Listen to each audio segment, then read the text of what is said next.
Y es que si estamos hoy aquí es porque compartimos una preocupación. Una preocupación.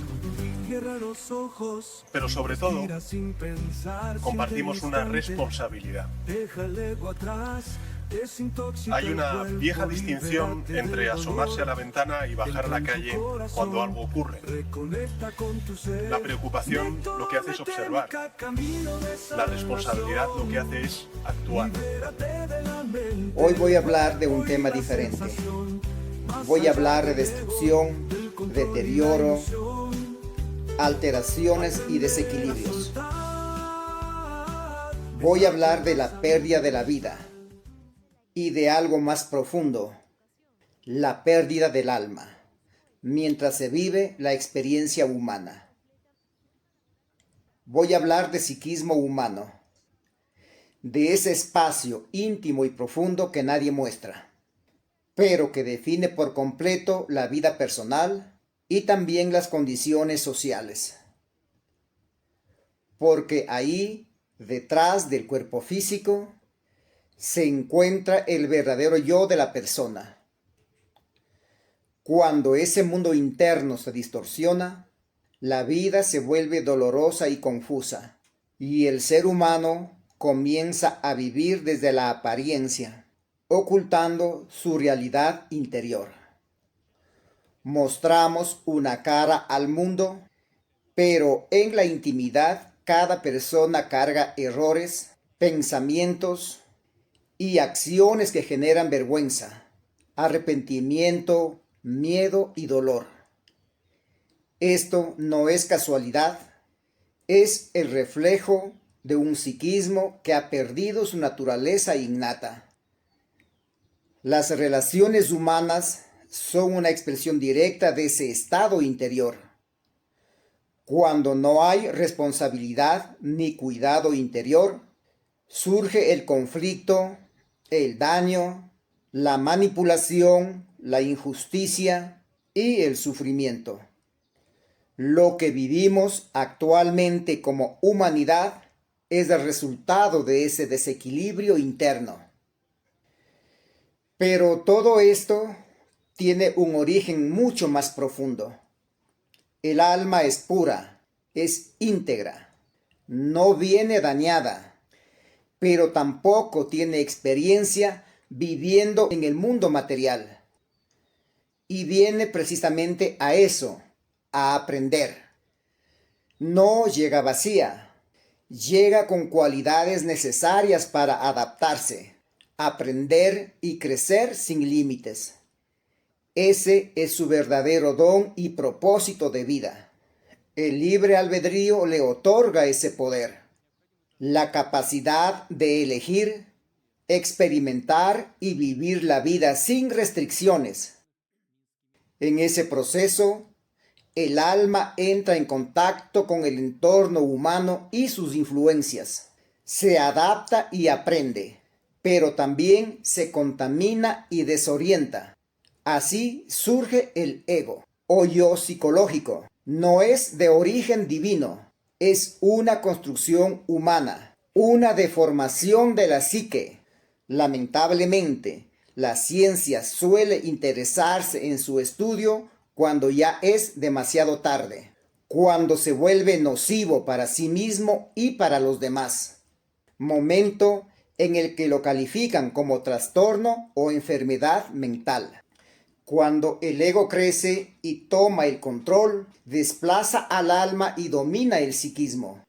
Lo desequilibra y lo enferma. Desde ahí nacen los desequilibrios internos y externos. Envidia, celos, engaño, abuso, violencia, ambición y destrucción.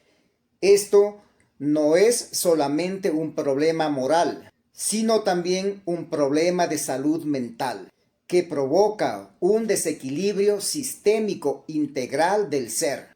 Cada persona que vive desde este estado deteriora su vida, la de su familia y la del entorno. Además, elige, apoya o se somete a estructuras de poder que reflejan ese mismo nivel de desorden. gobiernos, líderes, estructuras sociales que obedecen a sistemas que surgen desde la misma conciencia colectiva. Así, un pueblo termina respaldando a quienes generan daño y al mismo tiempo se convierten en víctimas de sus propias decisiones. Esto no ocurre solamente a nivel individual o local, sino también se extiende a nivel global. Los conflictos entre naciones, la destrucción y el sufrimiento colectivo son consecuencias de decisiones humanas sostenidas en el tiempo. La humanidad, en su conjunto, actúan como piezas dentro de un tablero, enfrentados unos contra otros, generando daño, muchas veces sin ninguna conciencia. Todo esto ocurre en beneficio de estructuras de poder mucho más grandes, que las propias personas sostienen y legitiman, donde termina gobernando e imponiéndose el ego colectivo. Pero lo más grave es que todo esto se ha normalizado. Las personas se han acostumbrado a vivir en deterioro permanente.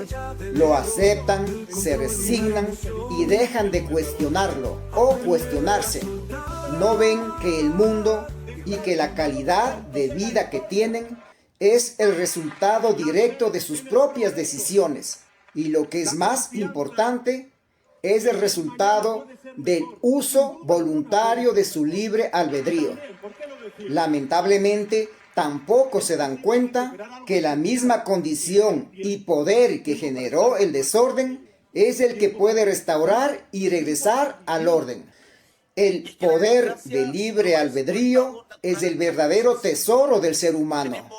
La capacidad de elegir distinto, de salir del deterioro, de dejar de alimentar el ego y dar un paso para acercarse nuevamente al alma.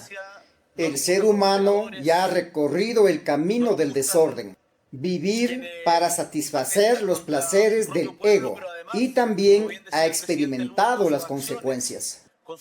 Ahora tiene la posibilidad de elegir el camino contrario, el orden, la paz, la justicia, el amor, la conciencia, la armonía y la solidaridad del alma. Cada persona tiene la responsabilidad y el poder para decidir qué tipo de vida quiere vivir, qué realidad quiere construir y en qué tipo de sociedad quiere que su familia crezca. Por otro lado, quiero que entiendan algo. Dios no interviene. Es más, no puede intervenir para detener el deterioro y destrucción de la humanidad, porque hacerlo implicaría romper ese principio individual de la libertad del alma. El mundo actual es el resultado de cómo el ser humano ha utilizado su libertad. Cuando ocurren cambios trascendentales que transforman la vida, no ocurren por intervención directa de la divinidad, sino cuando se cumplen y se alinean otros principios y leyes universales. Todo tiene un límite dentro de un marco de normas y leyes que controlan y rigen el universo. Llámense ley de compensación, ley de causa y efecto, ley de karma, ley de dharma o inclusive la ley de accidentes. Pero detrás de todo esto hay una verdad clave. Así como el ser humano ha creado este nivel de deterioro, también tiene el poder para revertirlo. Hace falta tomar conciencia, asumir responsabilidad, dejar de actuar desde el ego y volver a alinearse con el alma. Entender que el ser humano no es una víctima sin poder, sino un creador activo de su propia realidad. Es tiempo de que se terminen las guerras, la destrucción, la injusticia, de dejar de justificar el ego individual y dejar de validar las acciones de quienes nos gobiernan. Es necesario entender que las masas tienen el poder para elegir quién nos gobierna y también cómo desean vivir. El cambio no viene de afuera, sino que empieza cuando cada persona ordena su mundo interior. Ahí está el secreto donde la vida puede recuperar el equilibrio.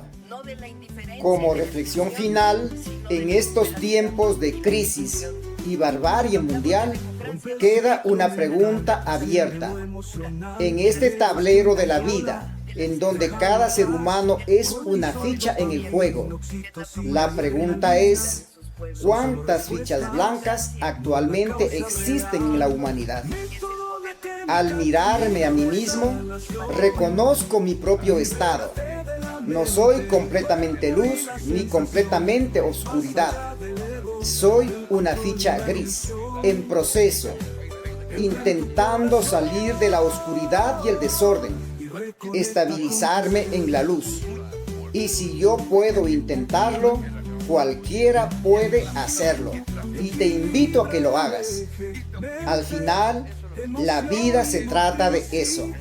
Elegir qué tipo de ficha queremos ser en la vida, blanca o negra. Esto también es educación en valores. Esto también significa prevención y restauración de la salud mental. Y hoy más que nunca hace falta conciencia y personas que ayuden en el proceso de restauración del equilibrio y salud psicológica.